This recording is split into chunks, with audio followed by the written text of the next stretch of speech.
Pagi yang cerah, akhirnya kita bisa jalan santai pagi ini. Yuk, sayang, kita istirahat di rumah. Sayang, kehamilanku sudah mulai membesar. Sebentar lagi kita akan punya bayi. Hmm, tapi kamu tahu nggak? Sebenarnya aku itu khawatir. Kamu mikirin apa, sayang? Hmm, aku takut kalau aku tidak bisa memberikan ASI eksklusif kepada bayi kita. Takut kalau ASIku tidak cukup nantinya. Tenang, sayang. Kamu harus tetap berpikir positif loh. Tapi sayang, tetap saja ada kekhawatiran kalau aku tidak mampu. Ujung-ujungnya beli susu formula. Sepertinya kita harus banyak belajar dari beberapa orang yang berhasil memberikan ASI eksklusif kepada bayi mereka. Belajar? Maksud kamu belajar bagaimana? Kita belajar dari internet. Kemarin tuh salah satu dari temanku yang juga membahas tentang hal ini. Katanya ada salah satu website yang bisa sharing, bisa cerita-cerita tentang pengalaman orang tua seperti kita yang berhasil memberikan ASI eksklusif. Oh ya? Kamu ingat tidak situsnya apa? Go. Sebentar ya. Kalau tidak salah, www.asiibu.net. Ayo sayang, coba kita cek. Aku ingin belajar dari pengalaman mereka. Dan kamu pasti juga akan bisa belajar dari pengalaman suami-suami mereka. Dengan begitu, kita bisa dapat pencerahan. Siap. Ayo, kita buka situsnya. Kita pindah aja ke ruang kerjaku, sayang. Oke?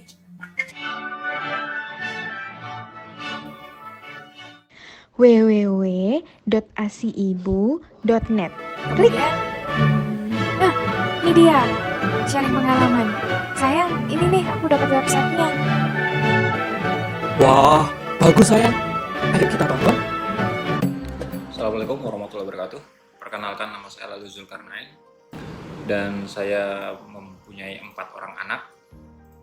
Pendapat saya tentang ASI adalah nutrisi yang paling baik, paling aman yang pastinya buat bayi karena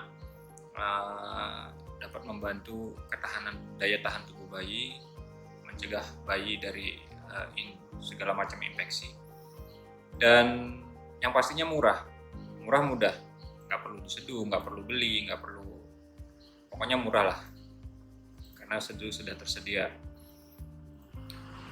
Dukungan terhadap istri yang menyusui itu yang pasti memberikan support kepada istri, memberikan support, kita menemani juga saat menyusui, terus memijat saat dia kelelahan, membantu pekerjaan rumah ya, cuci piring dan segala macam kalau memungkinkan. Terus kalau misalnya dia terbangun di waktu malam hari, kita bantu, kita temani dia lah. Dan yang pasti kalau menurut saya tuh kita buat dia merasa nyaman, sehingga produksi ASINya baik, makanan kita juga supply dengan baik. Dukungan saat jauh ya kita telepon lah, sering-sering telepon, video call, intinya kita komunikasi yang baik sama istri. Kita ingetin dia untuk konsumsi makanan yang sehat, konsumsi makanan yang baik untuk dia dan si bayi.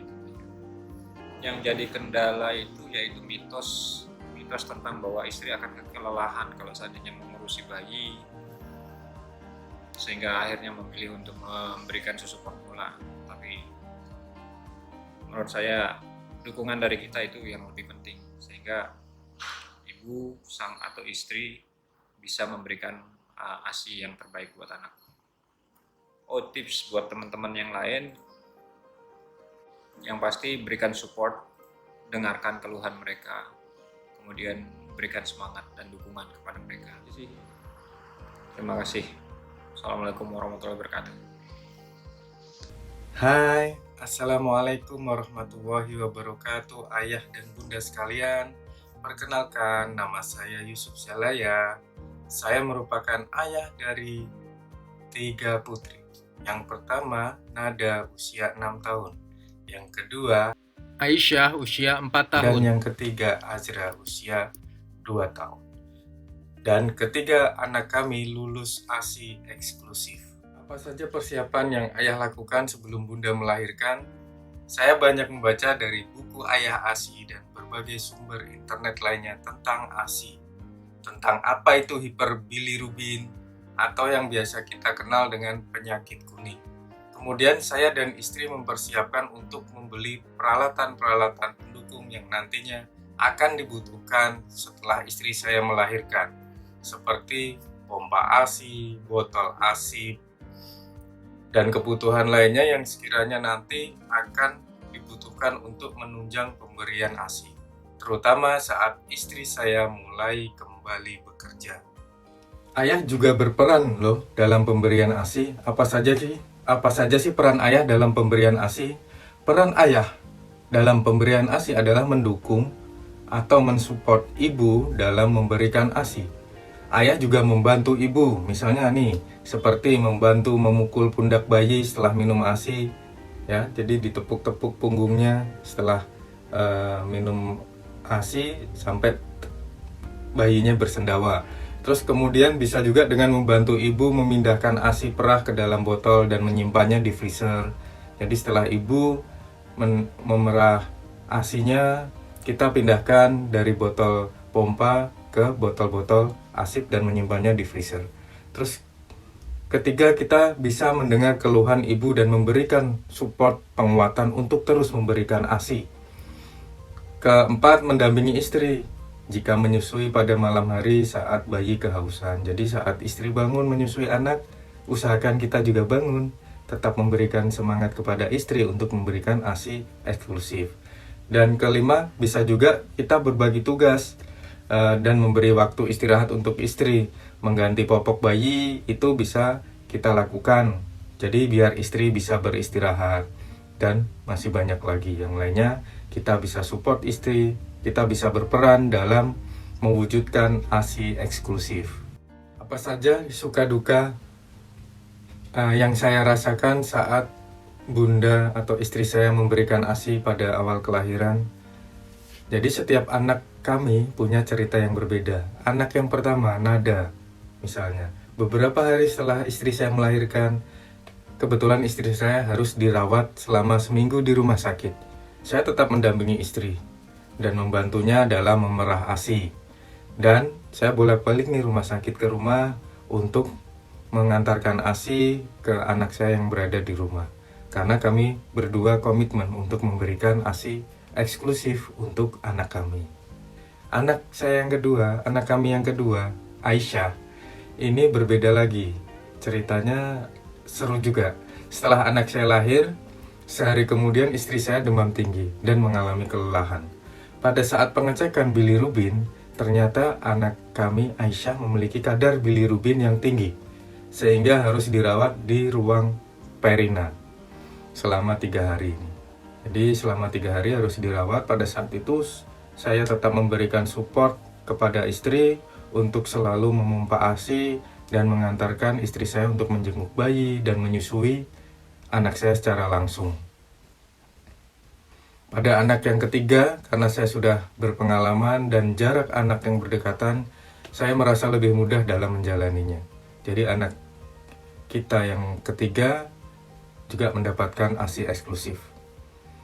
Manfaat apa sih yang saya rasakan pada anak yang mendapatkan ASI eksklusif? Dan mungkin nanti ayah akan merasakan ini. Manfaat apa yang ayah rasakan kepada anak ayah ketika mendapatkan ASI eksklusif? Alhamdulillah, ketiga anak kami jarang sakit, pertumbuhannya optimal, dan ASI itu, air susu ibu itu lebih ekonomis. Artinya kita tidak ada pengeluaran tambahan untuk membeli susu formula. Jadi ASI itu manfaatnya banyak sekali. Bagaimana tipsnya nih? Apa tips dan pesan bagi calon ayah? Dan mungkin yang sudah mempunyai yang sudah menjadi ayah dan pengen menerapkan ASI eksklusif, pesan saya bagi calon ayah ataupun yang sudah punya anak untuk menerapkan ASI eksklusif, untuk anak berikutnya ASI is the best. Jadi ASI air susu ibu adalah yang terbaik. Terus lakukan 2D, dukung dan dampingi istri dalam memberikan ASI eksklusif. Bantu apa yang bisa ayah kerjakan agar istri tidak kelelahan. Hibur atau bangun suasana rumah yang happy, yang menyenangkan, agar istri terus semangat dalam memberikan ASI. Ya, jadi tidak ada nutrisi yang sesempurna ASI. Sehingga mari kita berjuang untuk memberikan ASI eksklusif bagi anak-anak kita.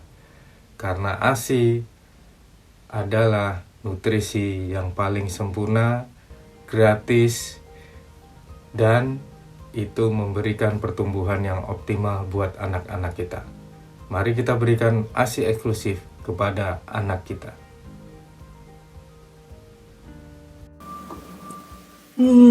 Akhirnya kita mendapatkan pencerahan nih setelah menonton video tadi. Iya, aku senang sekali.